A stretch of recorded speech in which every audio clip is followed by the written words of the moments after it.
Examples of non-revenue water loss innovations, and I think the DG has said that for up to 45% of the losses, we have developed products such as a toolbox or methods on to measure non-revenue water, and also a guideline to support interventions on how to reduce that. And part of that, we are looking at the non-revenue water portal, which is being developed. There's the AquaTrip technology, which trips and saves water in the night flows when there are leaks, but also looking at active pipe leak detection and how those can be sealed using different methodologies. We're also looking at a nexus approach on water, food, and energy. And okay. And here we're looking also, what are the drivers of change? We know that population growth, we know that urbanization and all of that, but we're looking at how to select the best use for the available water to ensure that there is food security, but also we don't impact negatively on energy production, and also making sure that there is water security. On the water quality and theme focus, we're looking at the One Health approach, which is a global approach. And on that, we are looking at issues of addressing salinity, eutrophication, microbial contamination, microsites, acid mine drainage, pharmaceuticals, as well as what you call emerging contaminants of emerging concerns and other toxins. So we're having this approach to make sure that we are safeguarding human health, the environment, as well as animal health. Examples of the tools that we have developed includes the Cyanolake's web application, wherein you are able to look on the web and we'll be able to tell, can you go and swim in a river or a dam? It will also inform those that, that the hyacinth growth and how much has it grown. So that is the use for that. But also we have got what we call fish biotelemetry, where we're using fish tracking system, and that enables through the movement of fish to be able to determine the quality, oxygen, turbidity, temperature of our different resources where you find the fish. In terms of water quality tracking system, we have worked together with our partners on tracking contaminants of emerging concerns, and there we are talking about sanitation flow, or we call it a shit flow diagram. You need to know when it leaves the toilet and it leaves your house and it leaves your street, and where does it go at the municipality level, so you can be able to determine when you are having those challenges and the manholes, how can you decentralize and how can you control that? And it is very much important. It would be useful for most of the municipalities, because that's the number one challenge that we see on our streets. We also have the advisory theme process, where we have looked at an aligned national system of innovation, where we have used catalytic projects which are aligned to the national system of innovation in the water sector. And we have got two vehicles that we've used. It is the WADA process, which is an accelerator that assesses new technologies, technology readiness, de-risking, and in that way we're able to then provide advisory on its use. We also have got the SASTEP, which is the accelerated sanitation technology system for the Water Research Commission. And through that, we have really fast-tracked looking at water efficient sanitation services. We're looking at it from, and most people will think it's for informal settlements. No, it is for any settlement wherein you have got a wastewater treatment system that's overloaded and you have got a high-end establishment that you want to. Now, according to law and regulation, that is illegal for you to allow a development to happen. Now, we have looked at all these technologies and said, then you have got a suite of technologies that can be employed to be able to deal efficiently with the water, recycling the waste. There is little of the solid waste, but also where there is that solid waste, how can you look at valuable products that can come out of that? So this is one area in which we are trying to fast track the demonstration of these and use of these water efficient sanitation services. But it's also very much important to note that SDG has talked about a wastewater treatment system and their performance and their state. We cannot keep overloading, but development must happen. And in that regard, these are the technologies that we believe can really make a difference. We're also demonstrating some of these, and there are a number of them that we have demonstrated in a school setting, where you would find that there is higher attendance of the children because of the, the quality. They get a flushing toilet at school, in an informal settlement, and even in their communities. So I'm hoping that the presentation will be shared. Time didn't do justice to the presentation, but with those, thank you very much for listening.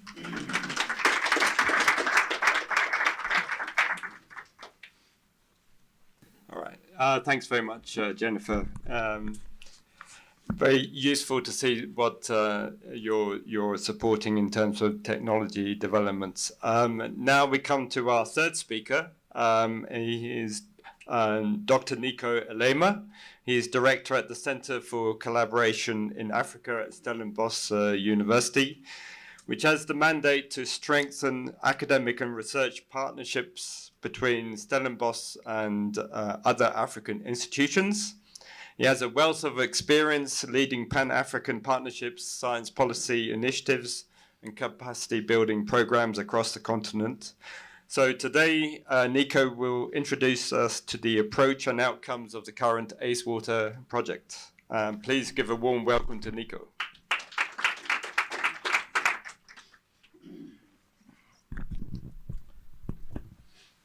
I always wonder who puts the program together, because the sequence is always so good. You have a national and you start zooming out a little bit. So thank you. And I have 10 minutes starting now. So thank you for this opportunity. I have to go fast. Is this working? Down? Aze. So there's my name. So let me quickly focus in. I'm not going to elaborate too much on us as a university, but we have these networks. Across the continent, there are over 2,000 universities. How do you partner with them? And we've found over the last 15, 20 years that a lot of the universities there are a couple of comprehensive. There's this wave of universities talking about being research intensive. I must be honest, aspirational in many regards. But then you do find pockets of excellence in many, many universities. So if you are able to put these pockets of excellence, typically in thematic areas together within a network, in the framework of joint learning, and it's really about joint learning, then things really start happening. So this is the Ouda Nepat Water Centers of Excellence, mandated by the African Union, top down, 2005. And we were asked to host the secretariat there at Stellenbosch University. So yes, I'm the one running to Addis Ababa, speaking with the ministers, AMCAL, colleagues were there, I can report. And but yes, to engage with them, to really carry this research and capacity development agenda and to seek guidance. Just another example, Peri U, disaster risk reduction.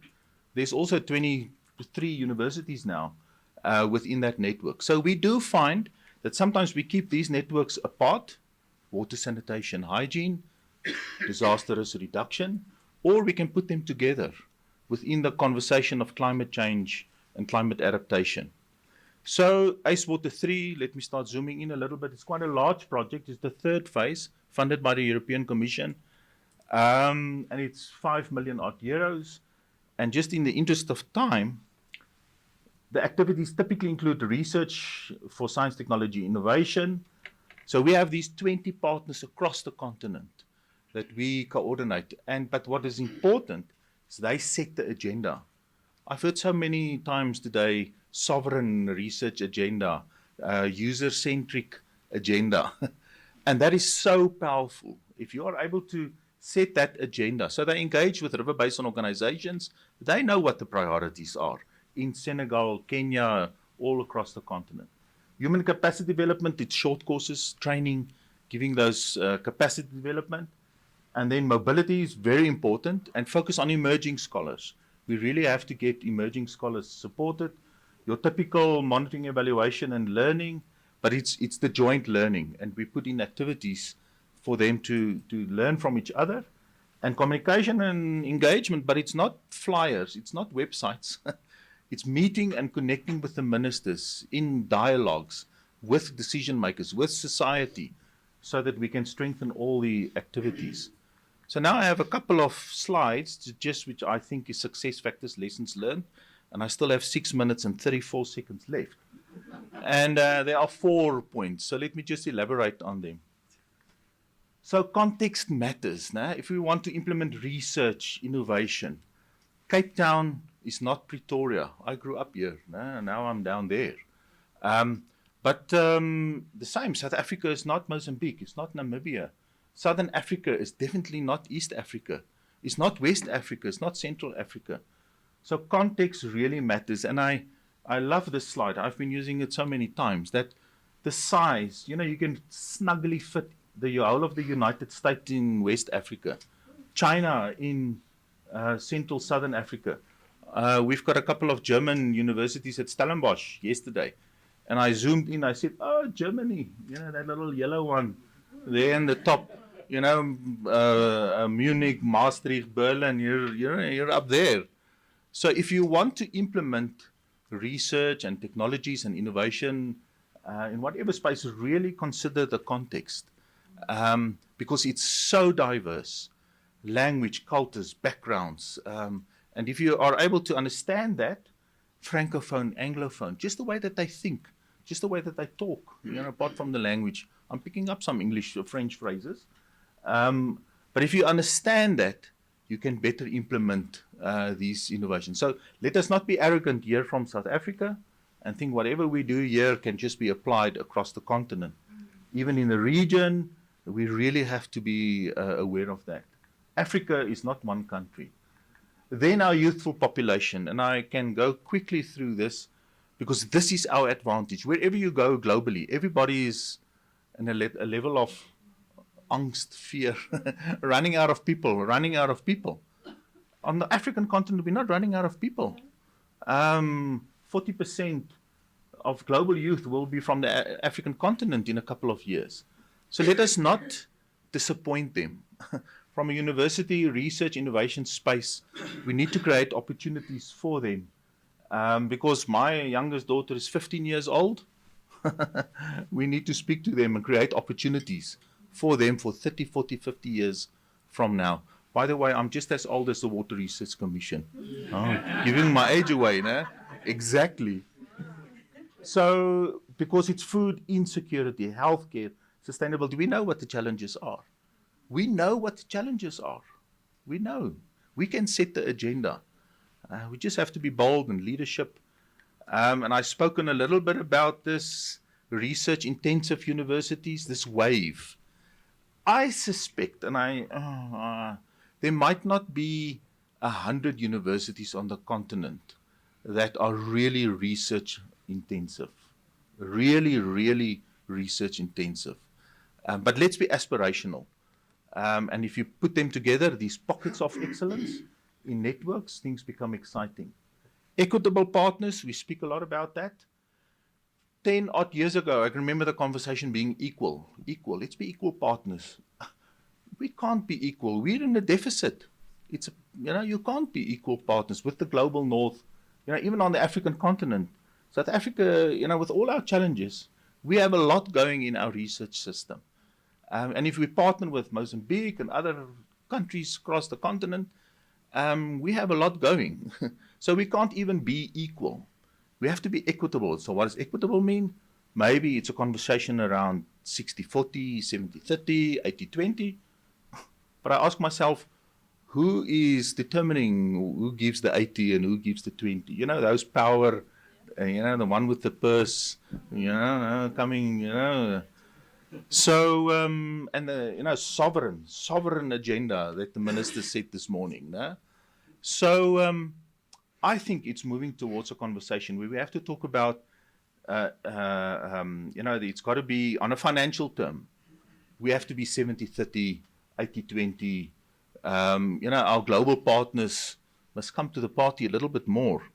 And, but on an equitable, at another level, we can all give 100-100. It's not a 80-20, not a 70-30. It's 100-100. Whatever we have, I give. Whatever you have. So it brings in elements like trust, partnerships, those things that carry a long way within this equitable partnerships conversation, and I have 1 minute and 40 seconds left. And 2 points. Institutional commitment. We've got the Water Research Commission, we've got our water, we've got the science granting councils across the continent, massive initiative grants, science granting council initiative trying to support research across the continent. Yes, we've got global partners, and we have to work with all these partners. So we really need an institutional commitment in order to make things happen. And I think we, Sean, sure, you guys are very sharp at water affairs now. You know exactly what needs to be done. And we need that research, we need those institutional commitments.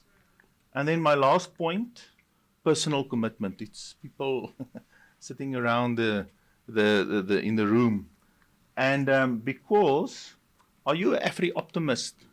I was always wondering, is the Afro-optimist, or an Afri-optimist, but let's say it's an Afri-optimist, because we have to be optimistic. There are so many opportunities across the continent, in our region, in our country. In a university environment, they say universities have to have local impact. So I'm in Stellenbosch, local impact. But we have to be regional relevant in Southern Africa. And then we have to be global competitive. And we can be that. We really can be that. And because, what is your perception of the context? You can go to Nairobi and you can see I'm finished. You can go to Cape Town, you can go to, the winelands, I think that's also Nairobi or something. But it's all Africa. It's just different. People come to Cape Town and they say, oh, but this is not Africa. Of course it's Africa. It's just different. So yes, we have to be optimists. And I think if we can put these things together, understand different contexts as we implement research, innovation, technologies. Let's talk about equitable partners amongst ourselves, but also with our global partners. Let's have the institutional commitments, and let's have the Afri-optimists, and not just nationally, but regionally, continentally, and global. Thank you very much.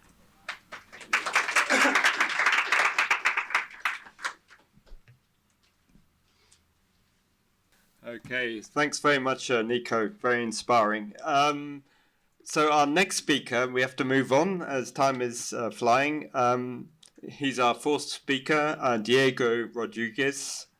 He's the lead economist for water for Eastern and Southern Africa for the World Bank, and here in Pretoria.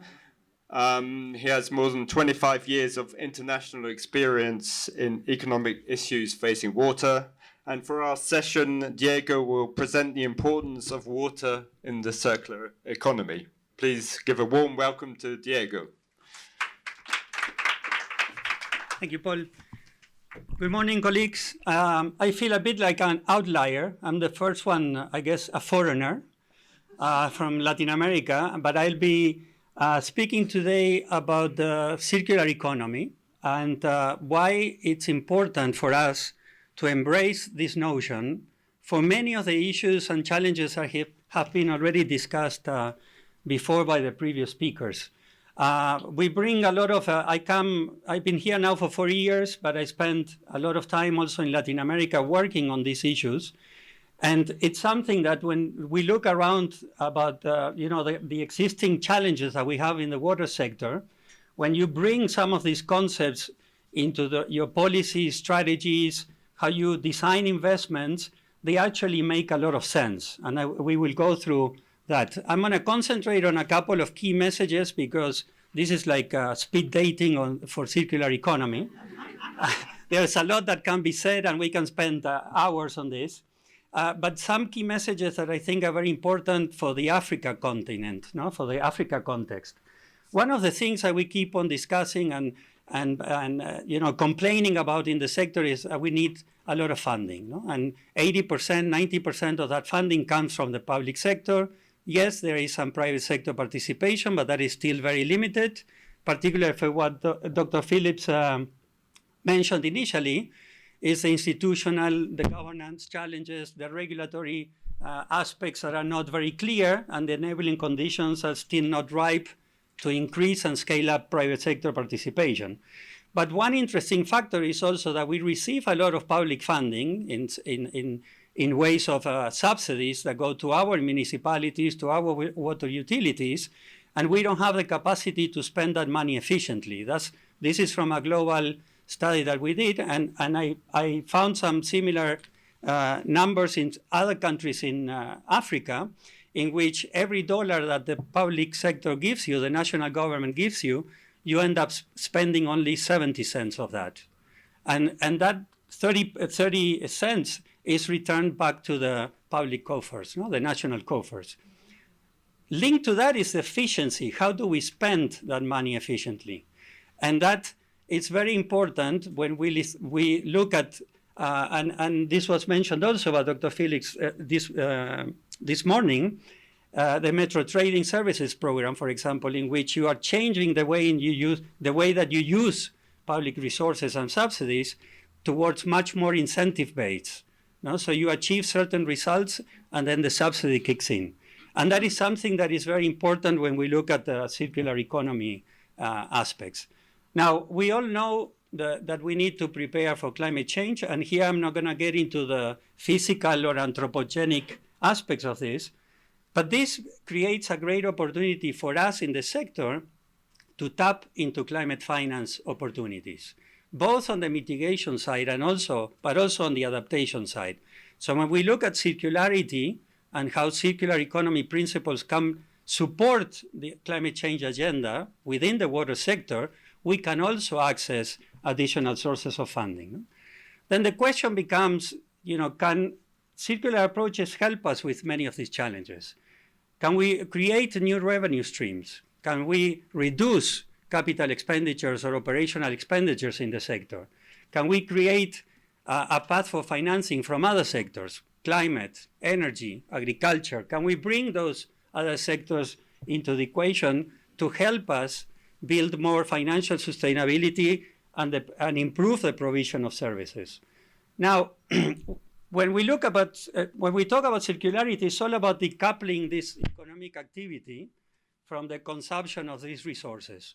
And there is a tendency in the region that I find that when we talk about circular economy, it's all about wastewater reuse, but it's much more than that. And here we say, for example, we go from a linear model to a reduce, reuse, recycle, but then we are also trying to minimize waste, and I think WRC's presentation was clear on that. We have to look also at the restoration of the natural ecosystems and the issue of energy, not only moving away from fossils, but also the energy efficiency of our systems. And that brings a lot of the circular economy concepts. I mentioned before that it can help us a lot in our sector to comply and support the countries in achieving the Paris Agreement on climate change. And there are many type of activities that can be incorporated in our national plans, master plans, investment designs that can help us with that agenda and bring additional sources of energy. This is just an illustration of a framework that in the bank we've been using now for 10 years. We work in many countries around the world in sort of mainstreaming some of these concepts of circularity in sometimes national policies. So we have national policies in certain countries that basically require water utilities or water departments to come up with an investment plan with many of these circular economy principles in order for them to access grant resources and subsidies. One critical aspect that we are facing and a big challenge is always how do we create the right policy institutions and regulatory environments. Many of the regulations, when we look at, for example, the issue of generation, in situ generation of energy in wastewater, we see that many of the constraints are in regulations from the other sectors as well. It could be in agriculture, whether it has to do with the use of nutrients and fertilizers from reuse activities that does not allow you to use this type of nutrients or fertilizers. So we need to be very cognizant and aware of these possible inconsistencies and work with the other sectors on this. So I wanted to touch only on a couple of these activities that we have that I think are very pertinent for the Africa continent. The first one is that we have a lot of existing infrastructure that is not working well. No? And we saw it this morning from Dr. Phillips on the green drop report on wastewater, for example. We can maximize and extract much more from the existing infrastructure. You can optimize, you can audit these existing plants and get much more out of them. We have the tendency, and we love to cut new ribbons, no? New greenfield projects. There's a lot that we can do with our existing projects. This is an example, an exercise that we did in support to São Paulo. São Paulo is one of the largest cities in the world, no? 20 million people, massive wastewater systems. They had a new plan to build tertiary treatment in the cost of around $2.3 billion.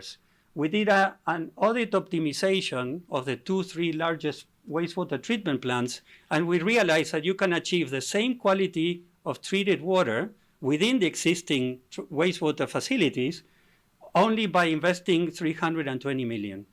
So that utility saves $2 billion today that can be used in other components of the water services system.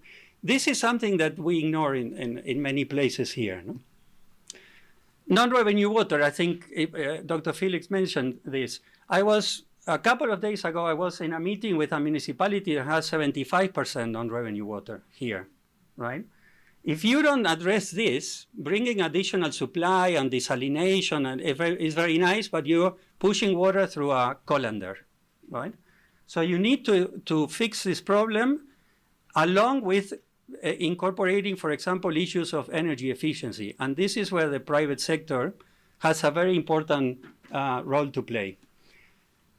Wastewater treatment plants for us, they are no longer wastewater treatment plants. They are resource recovery facilities. You can extract a lot of these facilities. And here are some examples from energy, water. So it's not only about reuse, but it's also about generating in situ energy. It's about biosolids and nutrients that can go to the agricultural sector.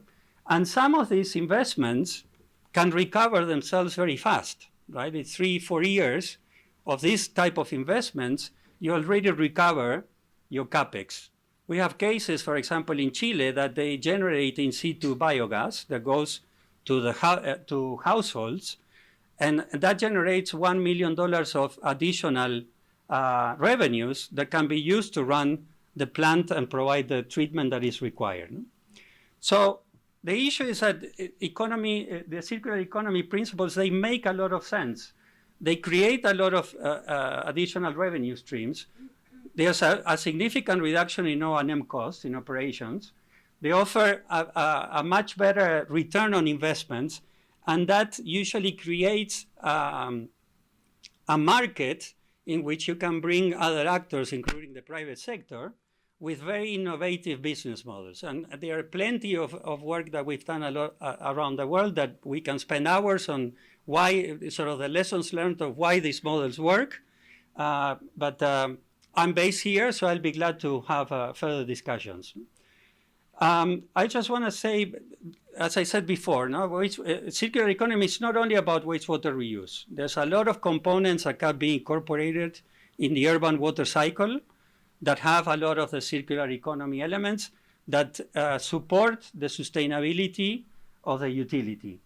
As I mentioned before, it makes a lot of financial case. It's not just a fashion term that is nice, and in Europe, it comes from the Europeans and from the North. It just makes a lot of sense. We are working on many projects.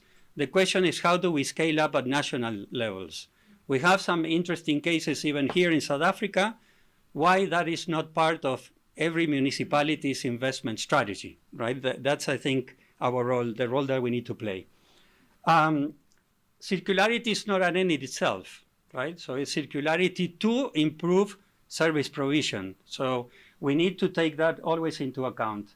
And my last point is also the circularity concept allows for, a lot of cross-cutting interventions that have to be part of the equation. As I said before, it's not about supply side, it's also about demand side. It's about the policy institutions and regulatory frameworks. It's about bringing the financial options from the different sectors.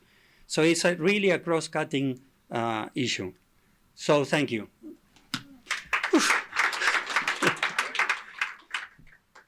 Thanks very much, Diego. That was a great presentation on circular economy. So now is our fifth speaker. So this Mrs. Lane Govaerts. She's a director of the Water and Energy Transition Research and Development Unit at Vito. She has more than 20 years of experience leading research and innovation at Vito, principally in the energy domain. Now she's bringing water and energy closer together, so to foster integrated planning and innovation in a changing climate. So that's a big challenge in itself. Anyway, for Elaine, she will present what's going on in Flanders and Europe. It's a presentation titled Water Resilience Strategies in Flanders, Europe and Beyond. Give a warm welcome to Elaine. Thank you. Yes, thanks, Paul, for your kind introduction and pointing out the challenge that we have. It's an honor to speak here from a humble perspective. I learned that Europe fits into some small part of the African continent.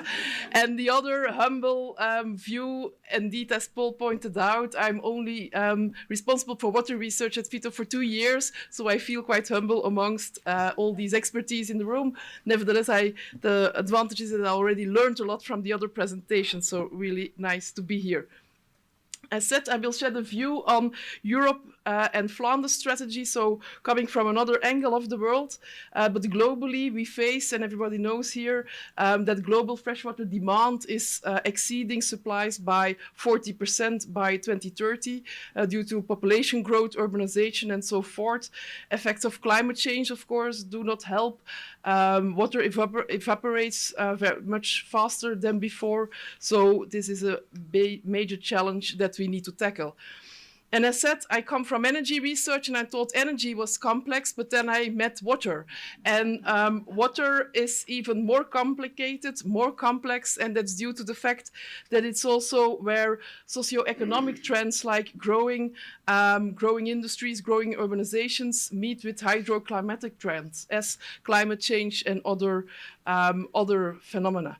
So this is why solving the water challenges is a very complex issue. And if we look at climate prognosis in Europe by 2100, then we see several effects, of course. Also, Europe continent is affected by climate change. We will have, in Northern Europe, winters that are more wet and have increased risks of flooding. In the south, we'll have drier summer and winters, which increases more frequent and severe droughts all over the European continent, and also combined with hotter temperatures in summer times, we really have an issue with wildfires, increased competition for water, and also related water quality issues. Since 2024, the European Commission installed a European Commissioner on water resilience. That's also the first time that in Europe this topic is very high on the policy agenda. And a water resilience strategy was published earlier this year, where Europe really wants to focus on the principle of water efficiency first, and then comes with 3 objectives: restore and protect the water cycle, build a water smart economy, and ensure clean and affordable water and sanitation for all. And one of the most surprising things I learned when I came closer to water research is that also in the region where I live, in Belgium, in the Flemish region, water stress is extremely high. If you look at the forecast for 2050, then you see that Belgium is the only country in Europe which will face very high water stress related to comparable to countries like Kuwait in Middle East and also South Africa. I checked on the map. So this is due to the fact that we have a very dense population. We have also quite water-intensive industries in Belgium, such as the chemical industry around the port clusters, food processing, also energy production, and intensive agriculture. And in the years 2017, 18, and 19, we had 3 years of consecutive droughts in our region. And it really became a very pressing issue because at some point we nearly had to shut down industries from water intakes and so threaten the competitiveness of our own industry. And then it's what our policymakers was real wake-up call.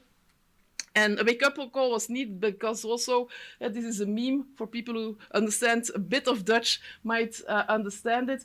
There is this gimmick that Flanders and Belgium is a very rainy country, so it's very difficult to explain to all citizens that we really have a drought problem and we don't have, our water supplies are under pressure.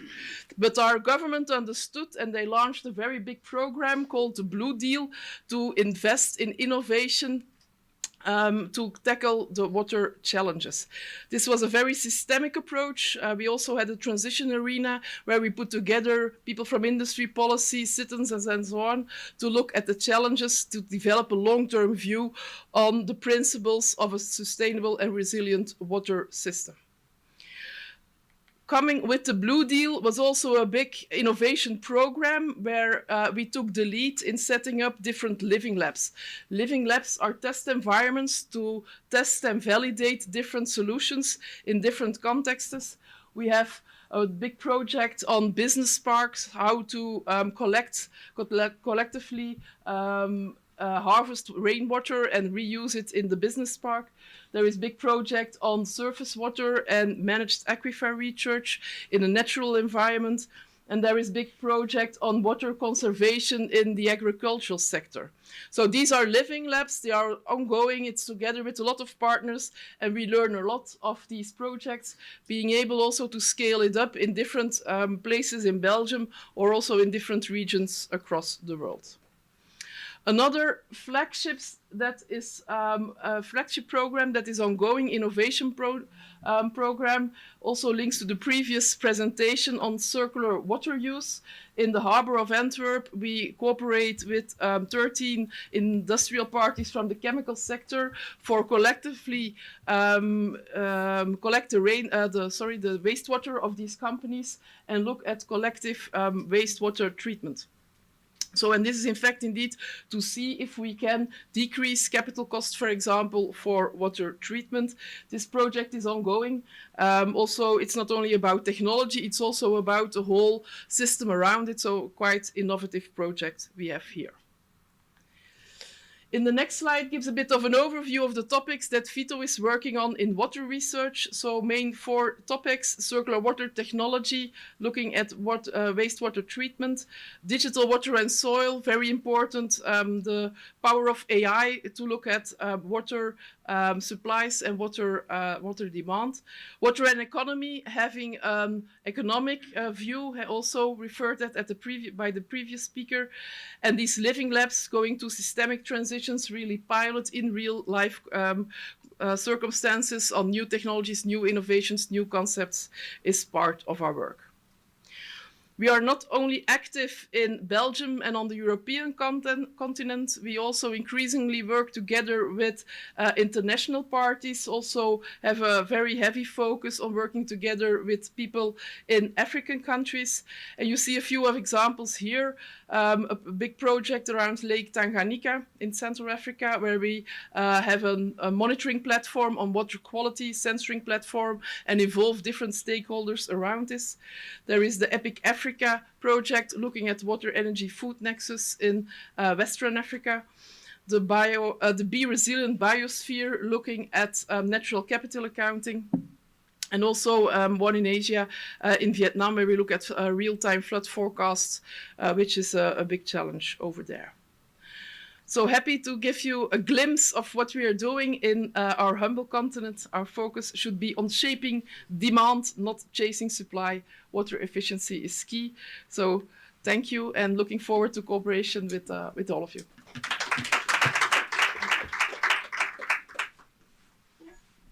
Thanks very much, Elaine. There's a great presentation of what we're doing at Vito and with other partners as well.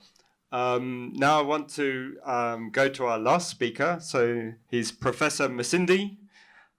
He's Chief Researcher here at the Water Centre at CSIR, and also a Professor at the University of South Africa. He has more than 20 years of experience in research and teaching, focusing on integrated water resources management, wastewater treatment, and water in the circular economy.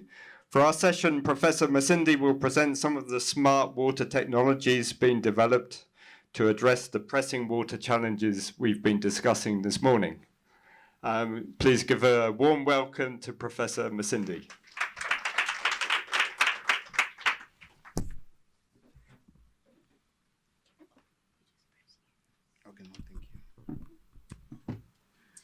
Thank you very much.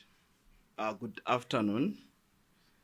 I've been introduced, and I'm loving the synergy between the presentations that have been made by previous speakers and the way we have crystallized our presentation. There's some alignment in our presentations. I'm going to focus on leveraging smart technologies in changing and dynamic operational environments. So the environments are changing. Systems were designed to tackle certain ecological and environmental problems. They were looking into specific water qualities, and the contaminants that are available in the water bodies, they've changed already. We also need a paradigm shift as well. So this is just the context and the content of the presentation. I'm not going to go through that in the interest of time. But just to bring context, 1 in 3 Africans are experiencing water scarcity. And what are the drivers to that? The drivers are mainly population growth, capacity challenges, resource availability as well. DG spoke about 75% has been allocated. We have administrative issues, and climate change is a reality as well, with different climatic extremities that affects water services deliveries. And what are the topical issues that we experience in the country? Everyone was speaking about population growth as one of the terminal issues that we're experiencing, and everyone moving towards sub-Saharan Africa as well, mounting pressure on the available water resources. And that also trigger the demand that outstrips the supply. We spoke about through Vito as well. They were quite emphatic about the supply and the demand that we need to manage strategically so. And also the issue of conventional systems that were designed to tackle certain types of contaminants. Now we are in changing operational environments. We have emerging contaminants. And the simple BNR systems were not designed to remove emerging contaminants. So we need a paradigm shift in terms of technologies that we need to develop, assemble, to tackle the contaminants that are available in light of the regulatory frameworks and different toxicological studies that we need to look into. And another issue is infrastructure failures as well. Those are some of the issues that contribute significantly towards non-revenue water. Those are some of the issues that we need to address if we really need to turn around the situations that it's affecting the country. If we really want to turn around the looming calamity in terms of water services delivery. So those are some of the terminal issues that we need to look into. And also the aging infrastructure, capacity challenges, and water quality. The water in our country has deteriorated drastically. And if you look into Africa as a whole as well, the situation is alarming. And you can see the challenge that is coming to our country and the technologies that we have, which are not even designed to tackle some of those challenges. So those are some of the issues that we are experiencing and emerging and evolving problems. We have novel pathogens that systems are not even removing. And we have the unknown in terms of toxicity that needs to be quantified, characterized, and assemble relevant and right technologies to address. And some of the issues that we experience here in our countries, we also participated in green blue drop and no drop as the CSIR. And you see vandalism being in the front line. Municipalities, you find the pump that was supposed to be used is not there. They are failing to dispense some of their responsibilities because of vandalism. So the problem is bigger than what we think. So we need a holistic change to some of the challenges that we're experiencing. And what are the architecture? I think the CEO of Dawarasi was quite emphatic about this one regarding the deteriorated raw water quality, the availability of emerging contaminants, and I was quite explicit regarding technologies that are not even able to remove these contaminants. At this point, they are not even regulated.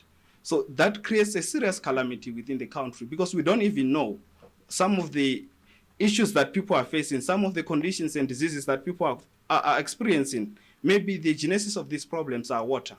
So it is our responsibility as scientists to turn around the situations, quantify everything, fully characterize the problem so that we can develop relevant technologies that can arrest the challenges that we're experiencing as the country and the demand that outstrips the supply as well. The urbanization issues, everyone moving into Africa, you have certain available resources, but when you mount pressure that exceed the available water resources, there is a serious challenge. There is a calamity. So we also need to look into that in terms of design. Climate change is a reality. You have flooding that also erodes some of the infrastructure. So we need to develop infrastructures that are climate resilient.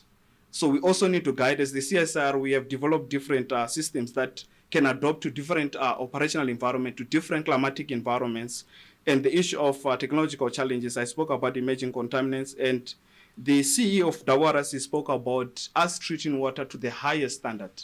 We also need to look into water pinch. You treat water that is fit for a defined purpose. You cannot always treat water to drinking standard. You have to invest a lot of money to purify that water.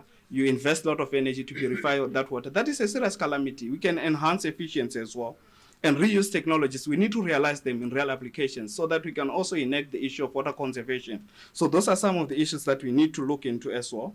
And from the CSR side, we have technologies that we have assembled because Dawarasi can support and fund and highlight the priority areas that we need to look into in line with their roadmap. And from the governance side as well, the Department of Water and Sanitation, they can look into the administrative part of it. But as scientists, we develop technologies.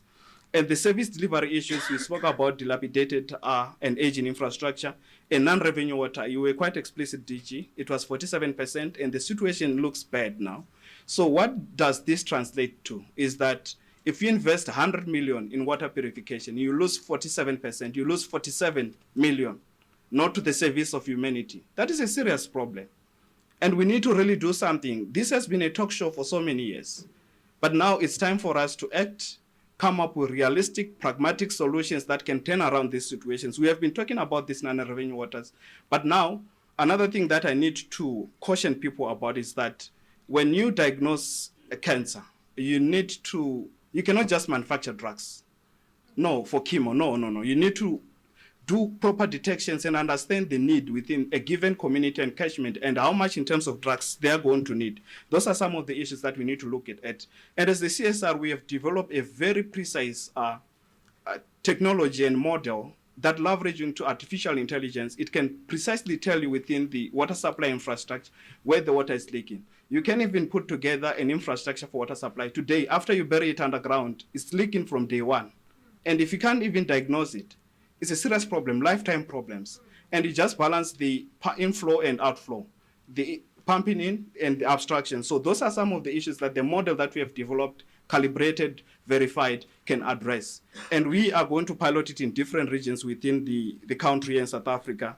And also urbanization that also translates into demands. You have a lot of illegal connections because people, they are in informal settlements.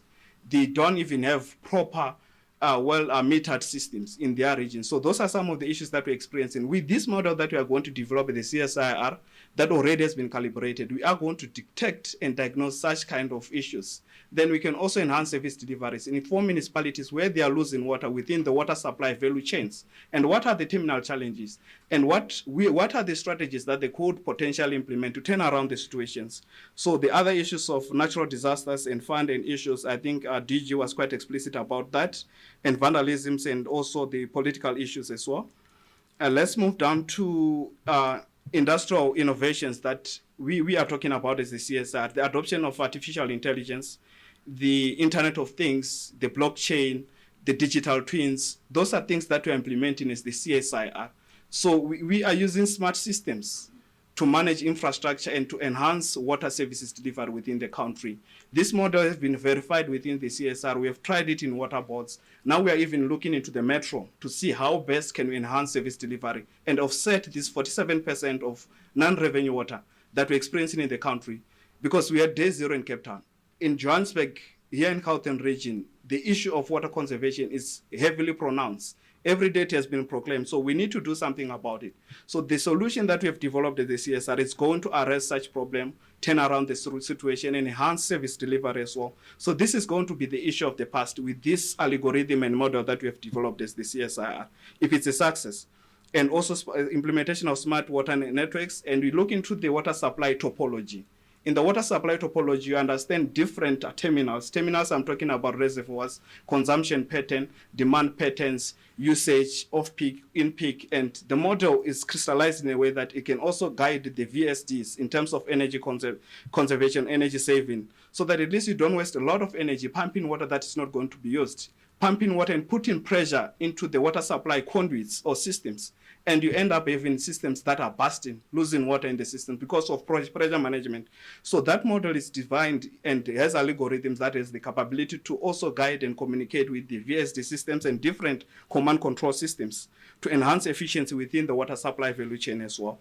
And also the pursuing water reuse and recycling and absorption of advanced technologies like the desalination technologies, customized approach. Like you're saying, problems in Mozambique are not the same as problems in South Africa. Problems in Cape Town are not the same as problems in Gauteng. So the contaminants and composition thereof is different. So technologies need to be assembled in a way that they are going to respond to the quality of the water that we are going to treat. It's not a generic solution. It's not one solution fit all. So we just need to characterize and qualify the problem and say this type of problem needs this type of solutions. We have that, and if you can engage us as the CSIR, we are able to understand the problem and the quality and develop a technology that is specifically going to respond to the challenges that you're experiencing from your side as well. And the online monitoring system so that you can understand in real time. Those are some of the things that we have implemented, and it speaks to the dynamic hydraulic model, integrated water systems for monitoring of quality, for monitoring of quantity as well, and also offset the issue of lack of service delivery to the people. And also in terms of sustainable infrastructure development, here we look into water sensitive designs, resilient infrastructure, development of robust technologies, and migration towards green water supply systems. And the position of the CSR, we are the proponent of the utility of the future. We develop technologies for the future, and the quest is to preempt future challenges. Now we are speaking of non-revenue water. There are other problems that are going to come. As soon as we redress this issue of non-revenue water, other issues of emerging contaminants are going to come. So we need to migrate towards digitalization as well. Digitalization in the sense that this Internet of Things, the digital twins, where you put sensors in real time, when you're sitting in a boardroom, you can see the consumption pattern in Soweto. As we are sitting here, you can see consumption pattern in Joburg as a whole, are lesson challenges that we are experiencing. And also look into smart water treatment systems that also you can optimize efficiency, minimize human interface, human errors. Those are some of the terminal challenges that we need to redress, and we have developed the capabilities within the CSIR and also the vanguard of non-revenue water. With this system, which is the dynamic hydraulic model, with precise algorithms that has been designed, tested, and verified within the CSR and other water boards, and now we are looking into the metro, we believe that this 47% is going to be turned around. And as soon as we pilot this is going to be the issue of the past. CSR has validated this thing. They have the technology. We have been engaging municipalities, and I see a new future. I see a new dawn in terms of the non-revenue issues. And we are not claiming. We're going to come back again, engage on this matter, present the findings, progress that we have made, all those aspects as well. And the implementation of technology, the non-revenue what I spoke about, the nanobubble technology. We are doing cavitation, we are doing membrane filtration technology so that we can minimize the monopolies, the chlorine dioxide, the chlorine gas that we are using that has byproducts that are carcinogenic. So we need environmental friendly technologies. This nanobubble technology uses atmospheric air. You can even synthetic oxygen or atmospheric air. Then you just purify it, you get the oxygen, you ingress it into water. It performs the role of oxidations. Those are some of the issues that we need to look into. The technology has been validated. We are localizing the technology. We have partners that are deploying this technology to different industries as well. And desalination technologies, I'm almost done. And also, we also look into nature-based solutions. Here is phycoremediation and phytoremediation, especially in wastewater treatment systems. You need a polishing stage. So these nature-based solutions, such as the wetlands, are very good in terms of polishing the water so that they are compliant to different regulatory frameworks. And my last slide is on the implementation of effective infrastructure models, and the implementation of sustainable financing models, and enacting integrated water resource management. You look into the whole water continuum, the whole water value chain from the beginning to the end, so that you can understand deficiencies and defects within the water purification system. Even when you intervene, you know very well where you're going to intervene. You know very well the challenges that you're experiencing within the value chains, and also partnership. Together we can do it, not individually. We need to enact a holistic approach towards some of these challenges that we're experiencing. And adoption of smart technologies, those are some of the issues, and be synchronous with time. These are changing operational times. So there are emerging contaminants, novel pathogens. Those are some of the issues that we need to look into. And our future focus should be more futuristic in a way that we need to preempt some of the future challenges that we're going to experience. In partnership with CSIR, we can do non-revenue waters. When you go to your different spheres of influence, you should know CSIR has technology for non-revenue water. We can quantify it, monitor it, report it in real time. And also we have the dynamic hydraulic models, smart metering systems, and also the simulations of modeling that is also empowered by the artificial intelligence and the water and wastewater solutions, the command control center where you can visualize everything in real time. And that's it from my side. Thank you very much. Thank you.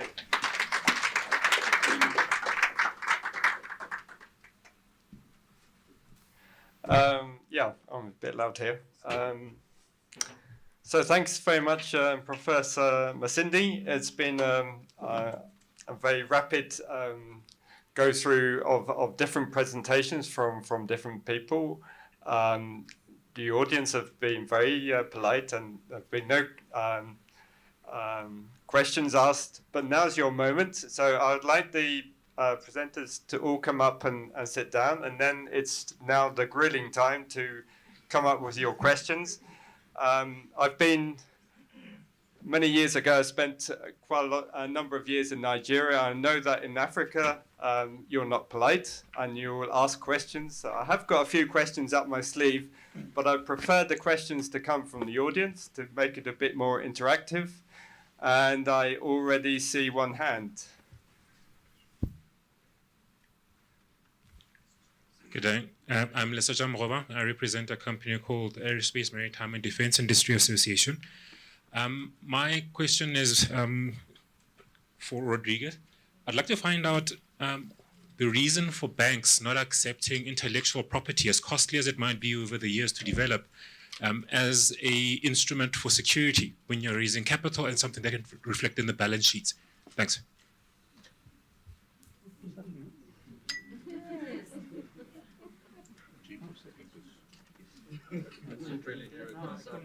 Sorry, I couldn't hear it very well.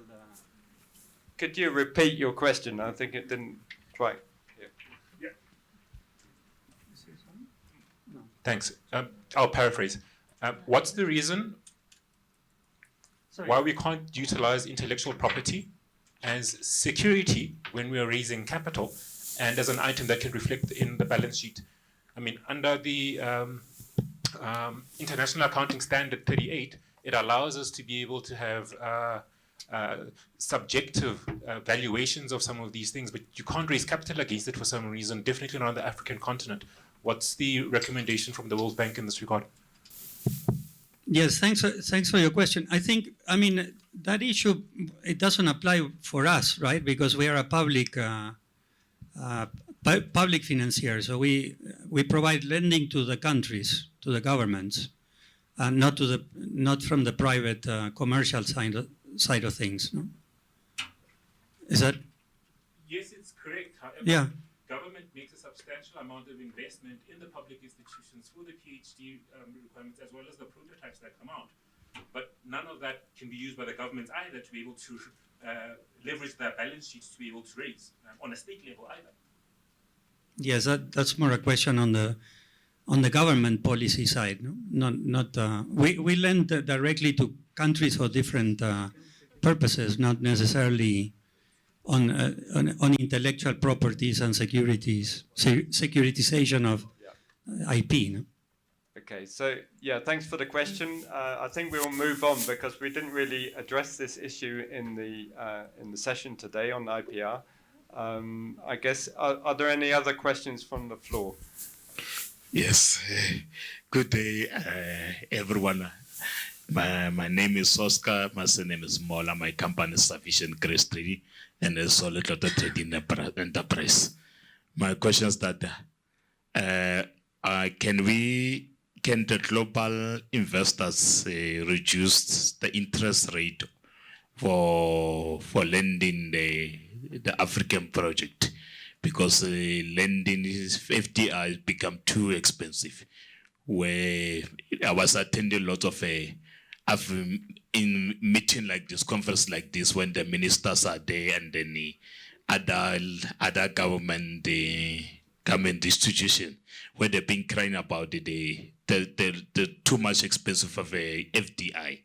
And then can Africa try to protect our water because we're experiencing a lot of water load shedding now, because then can we build can Africa build the new infrastructures, because the old infrastructure are getting collapsed. Can we move fast track on building new water infrastructures so that we cannot be in a dire situation where other parts of the country, people, they're no longer having water for 2 months or 3 months because of a collapsed water infrastructure? On the first question, I don't think that's the main problem, that interest rates are too high. All industries and all borrowers everywhere have to deal with that. There's no reason why, given that water is essential for industries and for people, there's no reason why water should not be able to raise money for investment. The key is to get the institutional and governance and financial arrangements right within the water sector. If we can get people to pay for water, if we can get water pricing to reflect the efficient cost of providing water, and if we can get efficient revenue collection, then we would be able to compete with many industries to attract investment. In fact, investment in water is very attractive to pension funds and banks internationally. It's viewed as a very safe and secure investment precisely because people are always going to need to have water. Pension funds internationally love to invest in water projects.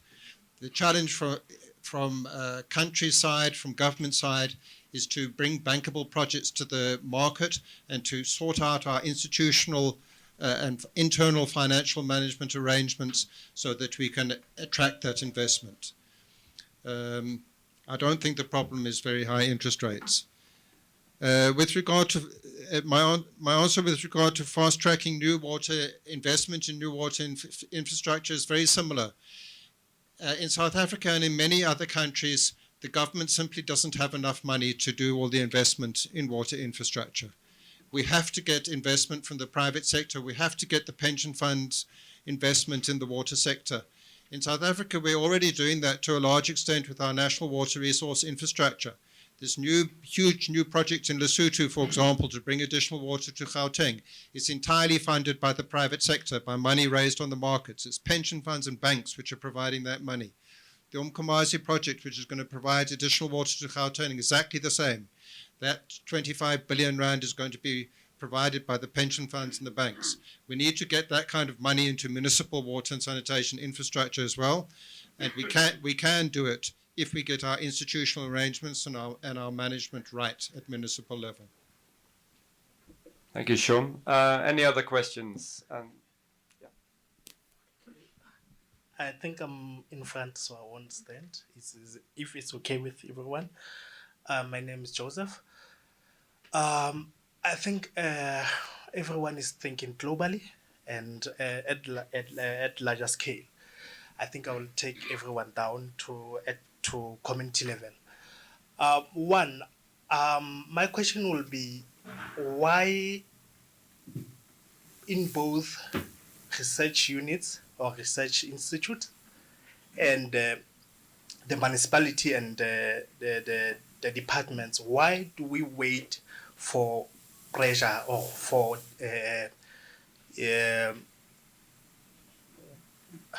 problem to arise or to have this extended pressure in terms of service delivery, rather than anticipating and deploying preventative measures. So that will be my first question. And then my second question is that we've been realizing the patterns of growth in terms of actually, I will concentrate in Gauteng. In Gauteng, we have high a number of informal settlements whereby they connect illegally in everything, electricity, water. So, and then they also pressurize or cause increase pressure in terms of service deliveries, especially in waste management.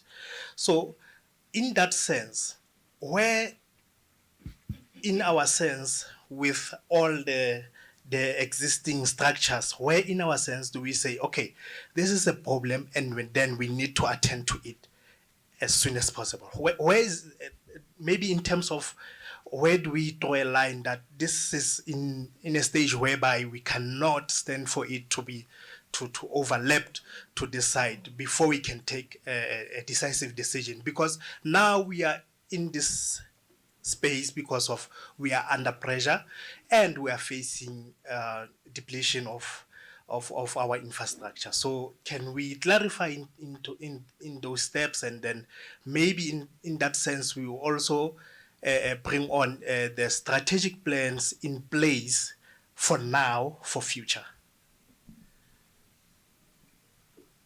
Thank you. Sean or Dr. Jennifer, do you want to answer that?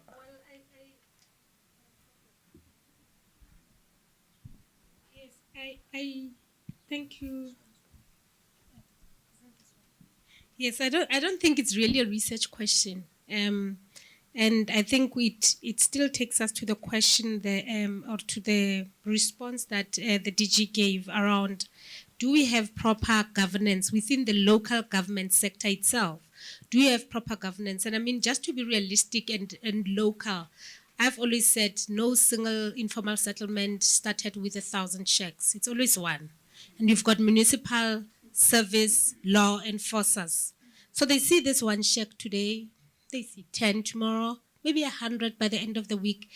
And what concerns me is even where it is a dangerous place, like in the floodplains, not so much about how they settle, but you as a municipality, there needs to be a planning, right? Map on where people can be located, where they're going to build.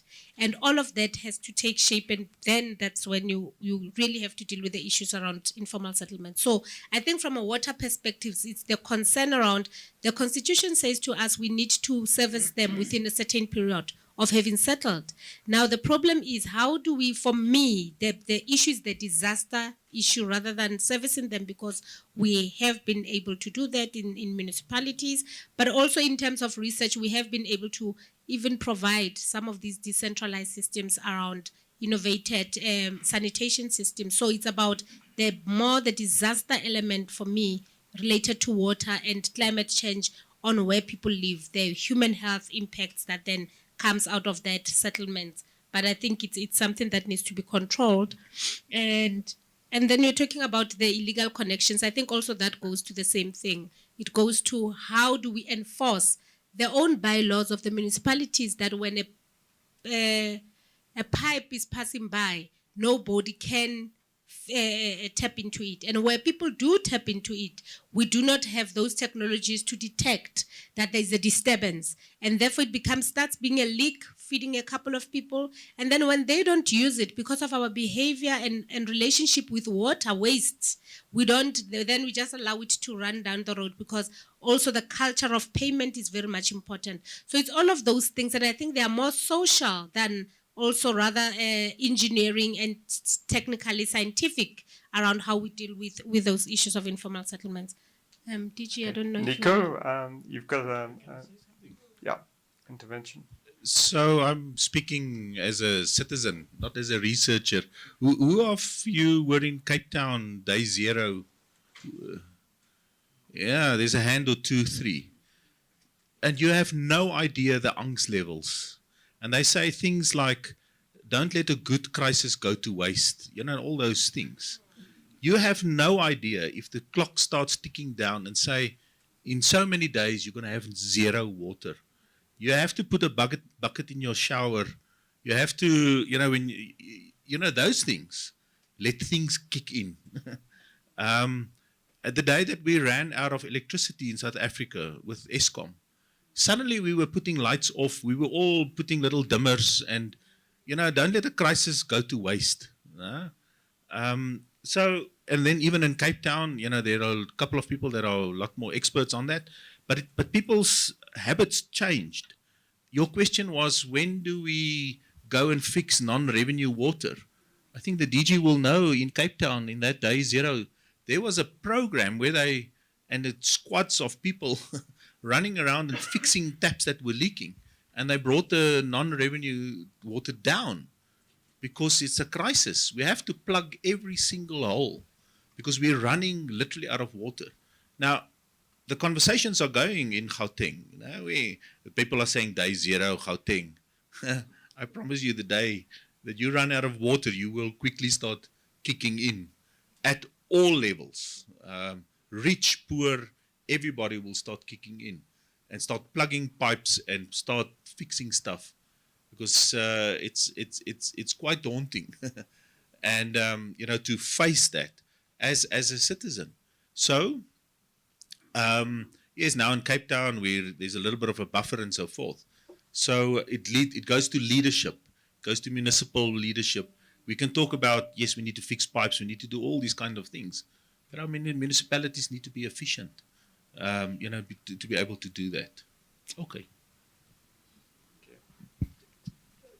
Just to corroborate what has been said as well, regarding the issue of the water challenges.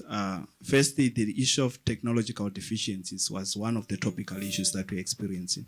But with these smart technologies, they serve as early detection systems that forewarn you of potential future challenges. Those are some of the things that we are going to do and preempt the future challenges.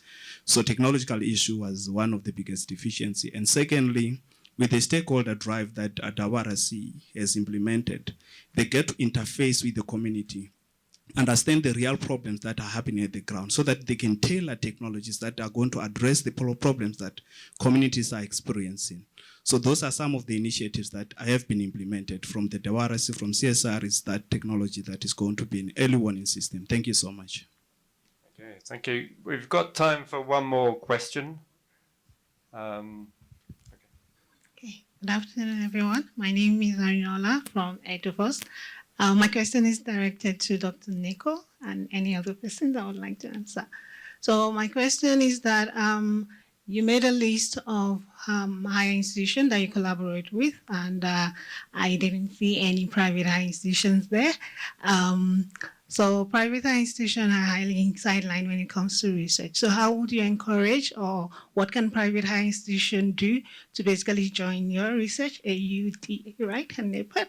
So what would you encourage, and how can they join, especially higher institutions that are trying to find their food in research and gather their strength in research? Thank you.